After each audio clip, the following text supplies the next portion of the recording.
How do you feel about the timing of this? It's very clear that those releases took place after Royal Rumble. Yep. Um, did not want to see any of these guys in a Rumble, potentially, if you were Tony Khan. Nope. Seeing how immediately Ricky Stark showed up on NXT, I get it. I understand because that fool, if you would have released him any moment before the Royal Rumble, he was about to be in that bitch. Like they were waiting for the moment. It's all super interesting, Phil. They're trying to play off of course, if you didn't know, they announced when were their releases on Monday, right? Or One was it day. Sunday? Okay, yeah, they announced the releases on Monday. Tuesday night on NXT, Ricky Starks walks out through the crowd, kind of reminiscent of Scott Hall, the original WCW NWO thing. He walks out and he's like, "You guys know, it seems like you guys know who I am. Big Pop." Everybody's kind of go ham. They start chanting Ricky. So he starts to play up the Scott Hall thing of like, "You guys know who I am and you guys know where I've been, but what am I doing here? The revolution's here." And so everybody's going ham. Like it feels like a big moment. The fact that they immediately got him on, Phil, is interesting. Like we talked about, he just won the Defy World Championship. They've announced him, well, before the WWE thing, he was announced for some other independent wrestling shows. It felt like he was going to get into that. It feels like he was going to play a role in GCW's booking. Like it felt like he was locked into that. But that's not exactly what happened, as it feels like he immediately got one. I'm not surprised about it, though. Yeah, I think as soon as he was released, most of us assumed that he was heading to WWE. Of course. I did not assume it was going to happen as fast as it did. No. I was, I was doing something else, and I was on the phone with somebody, and they were like, "Oh, wait, there's Ricky," and I was like, "Wait, what?" And so that's when I turned the TV. I was like, "Wait, what's happening now?" Yeah, debuting a day later, and this very much felt like it was a last minute deal where, Yes. soon as his contract was up, he had some conversations with people over there. They made this happen as soon as possible. They got the big shock reveal of him showing up on NXT to the point that he didn't have a Tron, he didn't have theme music. This wasn't like the Penta debut. They didn't have a plan for him. There was no merch, and I've seen everyone saying that it's not a coincidence that they didn't use his name. I've seen that translate to people thinking that he's going to change his name. I don't think that that's what's happening. There's a chance that he could change his name, but the fact that that crowd already knew his name tells me that would be a big mistake to do that. What it felt like to me was they hadn't finalized everything. They hadn't trademarked his name and some stuff like that, and that's why they're not doing it. Yeah, and when he started to play up on the Scott Hall thing, I was like, "Oh, that's a smart way to do it." Also, like he doesn't have to be like, "I'm Ricky Starks and I was blah blah blah." He could be like, "You guys know who I am. You know what this is." While they do it, because yeah, it feels like this felt like a less than 24-hour deal. Phil, they were just Yes. like, can you show up tomorrow?" Or like the wheels might have been in motion. I don't know, like anything that happened here, but it all happened so quickly, and it feels like we know how they get down. And you bring up the Penta thing, like when they're going to debut somebody, there's the machine behind them. They're going to let you know who's coming. It's going to be a worst kept secret. They're going to have merch. They're going to have a Tron. They're going to establish that this guy here. But that's, I mean, tells a lot of stories there, Phil. You continuously talk about the AEW stimulus package and how they changed the perception of pro wrestling and how everything moves. The fact that he didn't have to say his name and we do know where he's from means a lot, you know?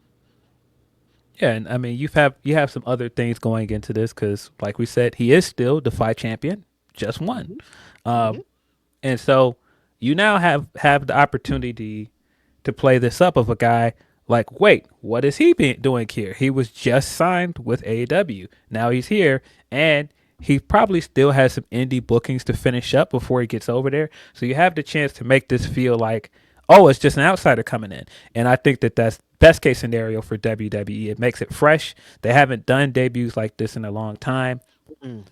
I think that this was very well executed, to be honest. And um, I know people are going to do the, oh, well, you're sending him to developmental. He was just on a big stage and he's on developmental. I think this is the best thing that could have happened for Ricky because Too. you're bringing him in the midst of your WrestleMania build. They already have built in a lot of matches they're going to do at WrestleMania. He's not going to have a place where he's going to fall in as naturally on the main Right. roster yet. He would have gotten Yep. lost in the shuffle for the next few months until you had a plan for him. Now you can put him down there, and he's already ahead of the game in terms of presentation, in terms of ability to talk, in terms of in ring. He's already ahead of so many guys down there. He's going to look like an even bigger star amongst those crop of main eventers down there.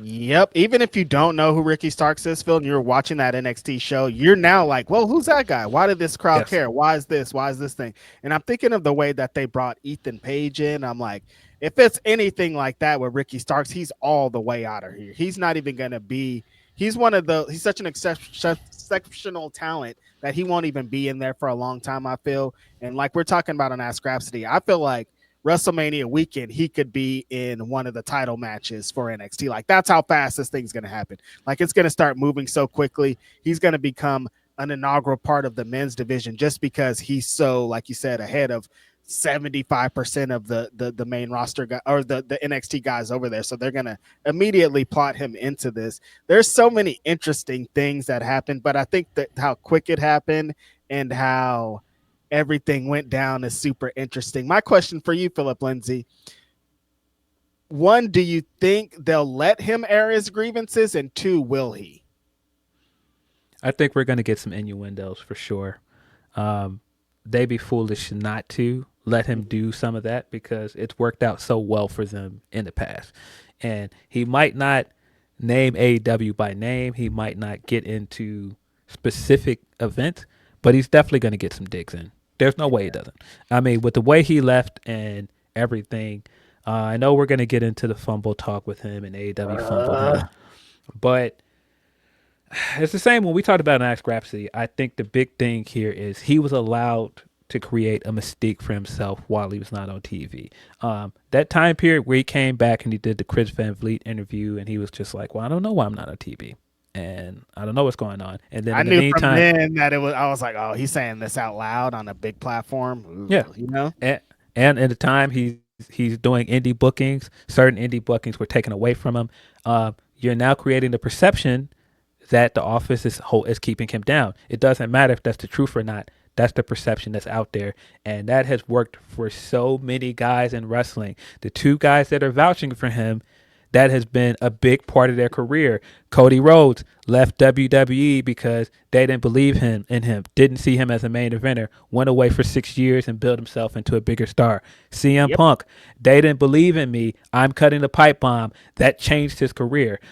Jon Moxley, they were treating me like a joke over here. I'm leaving, and I'm going to prove I'm that guy somewhere else. It's a tried and tested thing in wrestling. And so when you let this guy create this perception that he's being held down, now he's going into this other company like, I'm going to prove you wrong. And so everything he does now is going to look like a bigger deal.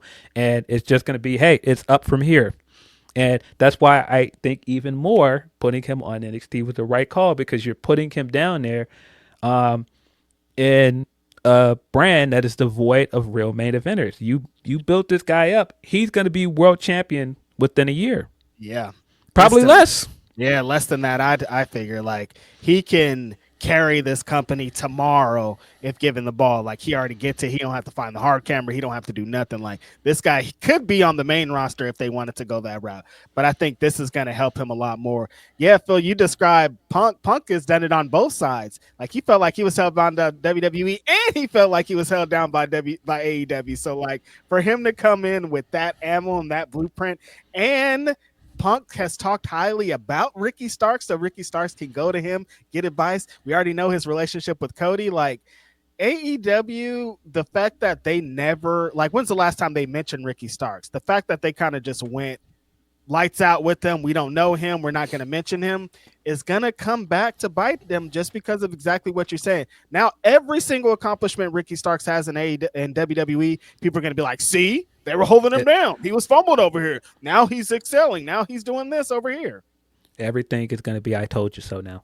Yep. And I don't want to get into whether he was fumbled or not, but I do think trying to ice him in the way that they did, I think it's going to blow up in their face. The same way that it ended up blowing up in WWE's face with Pac and trying to have him sit at home, and then he left and started having the big matches in his home country, went to AEW, And we've seen this so many times in wrestling of someone going somewhere and the perception is that they're being held down. As soon as he leaves, this helps their career. This makes them into a bigger Drew deal. McIntyre, same thing.